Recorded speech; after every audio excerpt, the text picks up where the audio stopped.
سوال یہ پوچھا جا رہا ہے کہ زکوٰۃ کس مال کے اوپر ہوتی ہے؟ یاد رکھیے، زکوٰۃ 3 طرح کے اموال پر ہوتی ہے۔ پہلا مال سونا، چاندی، روپے، پیسے، کرنسی، پرائز بانڈ، کسی بھی ملک کی کرنسی ہو۔ اور دوسرا مال مال تجارت، اور تیسرا چرائی کے جانور ہیں۔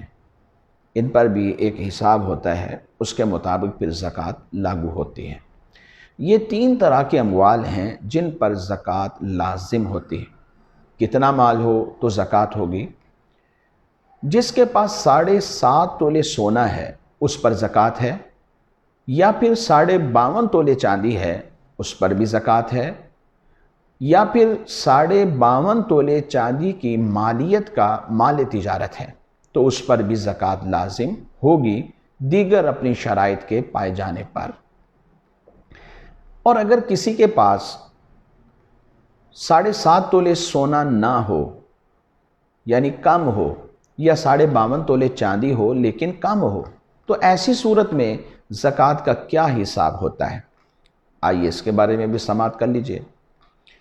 اگر کسی کے پاس 7.5 تولے سونے سے کم ہو، فرض کر لیں 2 تولے سونا ہے، یا چاندی ہے لیکن کم ہے، 10 تولے چاندی ہے، تو ایسی صورت میں سونا اکیلا ہو، ساتھ چاندی نہ ہو، نہ ہی مال تجارت ہو، تو پھر اس اکیلے سونے پر جو کہ 7.5 تولے سے کم ہے زکوٰۃ نہیں ہوتی۔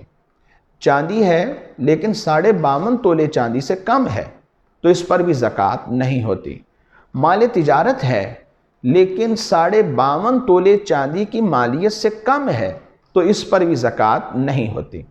اور اگر اس کے ساتھ دیگر اموال زکوٰۃ میں سے کوئی اور مال مل جائے، فرض کر لیں 2 تولے سونا ہے، ساتھ 10 تولے چاندی بھی ہے، اب ان دونوں کو مکس کریں، ملا لیجئے۔ سونے کی قیمت، چاندی کی قیمت اگر 52.5 تولے چاندی کی مالیت کو پہنچ جائے یا اس سے زیادہ ہو جائے تو پھر اس سونے پر اور اس چاندی پر اگرچہ یہ کم ہے اپنے نصاب سے، تب بھی زکوٰۃ لازم ہو جائے گی۔ اسی طرح سونا کم ہو یا چاندی کم ہو اور ساتھ مال تجارت مل جائے، یا کوئی currency, prize bond, dollars, pounds, ریال، یا اپنے ملک کی کوئی کرنسی، یہ ساتھ مل جائے تو پھر اس کم تولے سونے پر بھی زکوٰۃ لازم ہو جاتی ہے۔ اور ساتھ میں یہ بات بھی ذہن